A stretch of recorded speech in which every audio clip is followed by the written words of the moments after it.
De zeesproet, een schokker uit het jaar 1978 van staal. Die ziet u hier voorlangs komen.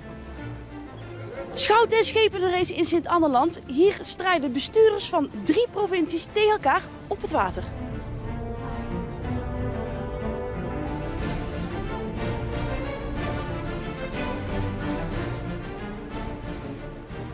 De Schout- en schepenrace is ooit ontstaan vanuit de vraag van de provincie Zeeland van bedenk een manier om bestuurders uit de Zuidwestelijke Delta meer te betrekken bij water- en watersport.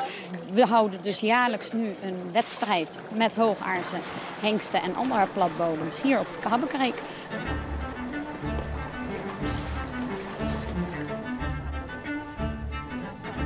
Klopt het en moeten jullie een titel verdedigen? Ja, dat klopt. We hebben de bokaal net op een ludieke manier overgedragen. Maar het is wel de bedoeling dat we hem straks weer mee terugnemen naar Tolen natuurlijk. Ja. En hoe gaan we dat aanpakken? Ja, dat zou ik de schipper vragen. Ja, maar jullie moeten het werk doen, heb ik begrepen. Ja, maar in opdracht van de schipper. Dus dat durf ik niet te zeggen hoe we dat gaan doen.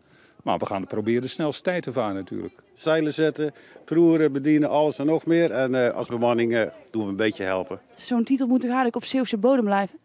Nee hoor, want het is een evenement wat uiteindelijk in de Zuidwestelijke Delta wordt georganiseerd. En waarbij de West-Brabantse en Zuid-Hollandse gemeenten net zo hard meedoen en meetellen als de Zeeuwse gemeenten. Maar het is wel de bedoeling dat ze de handen uit de mouwen steken en het best gaan doen om die bokaal, die felbegeerde bokaal, een jaar mee naar huis te mogen nemen. Eindelijk worden ze een keer aan het werk gezet. Eindelijk. Eindelijk. Het zal wel lukken zeker. Het is een feestmoment, dus ze mogen eens een keer uit hun mouwen komen.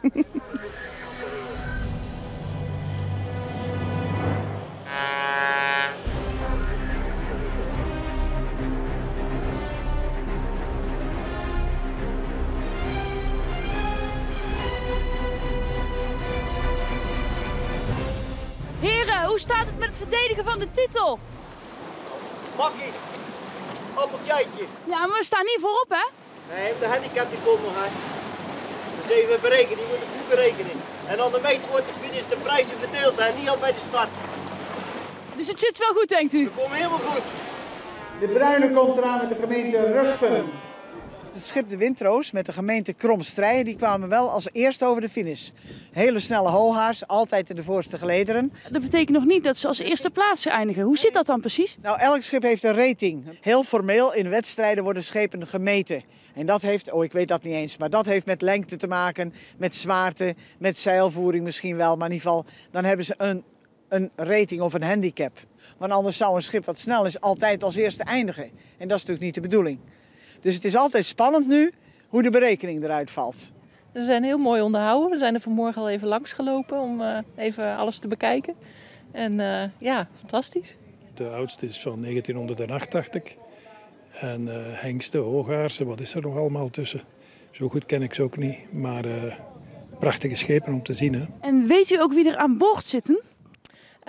Nou, de burgemeesters en wethouders van allerlei gemeenten uit Zeeland en Brabant en Zuid-Holland. Ja, je ziet ze ook wel aan de, de zijzwaarden, hijsen en dat soort dingen. Dus dat is wel leuk om te zien. Ja, het is ook wel eens lekker hè, dat ze moeten werken. Nou, zeker.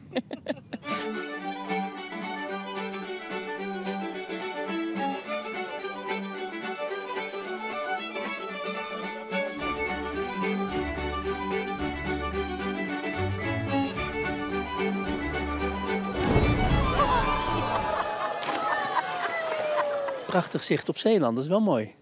Heeft u vandaag wel moeten werken? Ik heb nee gedacht dit keer. We waren met genoeg man aan boord. En dan moet je elkaar vooral niet in de weg lopen. Ik heb vooral genoten van het water. U heeft er heel rustig bij gezeten. Ik heb ook bewogen. Eén zwaard hebben wij in ieder geval te water moeten laten. De kabel brak. En onze gaffel is gebroken. Dus we hebben echt veel averij opgelopen. Ja, waren jullie zo onhandig? Nee, zo snel. Ja, dat krijg je dan natuurlijk. Dus we moesten halverwege de wedstrijd toch weer staken. Het is natuurlijk leuk dat je ook met de eilanden van Zuid-Holland, maar ook met Brabant meedoet. Elkaar weet te ontmoeten. En nou, zet ons gewoon maar op de kaart in dat we dat goed hebben laten zien vandaag. Ja, netwerk eigenlijk. Ja, vooral ook, ja. Het was de kapitein Frank Breugelmans, een Vlaming, met de boot het beugeltje Borselen. De wisseltrofee voor Borselen. Zeer van harte gefeliciteerd met de schipper Frank Breugelmans. Blijft hij toch op Zeeuwse bodem? Blijft op Zeeuwse bodem. Sterker nog, hij gaat mee naar Borselen. Blijft een jaar staan, prominent op mijn kamer. Maar eigenlijk hoort hij ook een beetje in Vlaanderen te staan, hoor. Want het was natuurlijk wel de bemanning die het gedaan heeft. En de vlag van Borselen wapperde wel hoog in de mast. Maar zij heeft het gedaan.